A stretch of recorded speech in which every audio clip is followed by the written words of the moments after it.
So ayun, nanggaling ako sa anime fair kanina sa may UP Town. Then ito, bumili ako ng napabili ako ng mga Wayfair card. So meron akong nakita kahit pa paano. Naghahanap kasi ako Sword Art Online kasi ito talaga kinoko-collect ako. Pero isa lang nakita ko kanina. Then ayun, kahit pa paano may nakita pa rin sa pagka-card hunt. Then may interest din ako na kita ko tong mga Jujutsu Kaisen na Wayfair card. I think ito yung sa yung sa volume 2 parang yung pangalawang second release.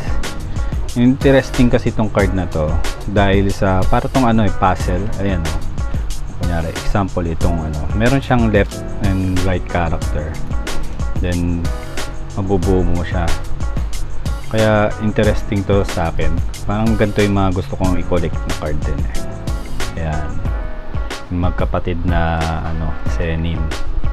Then yun nga lang, ang mga nakuha ko lang, so ayan, Sword Art Online, tapos na yung Jujutsu Kaisen is konti lang nakuha ko yung sa right side.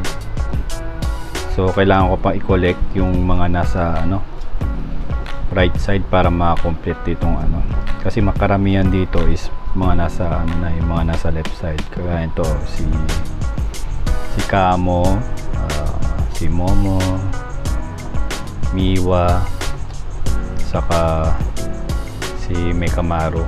Bali ito parang team to ganyan yan Then sa sila yung sa left side, then yung sa right side naman is yung team nila Makit saka nila Nobara saka ni Yuji. Bali 6 by yan, 6. So yun lang, yan lang yung mga nahunt ko kanina sa sana makompleto ko to.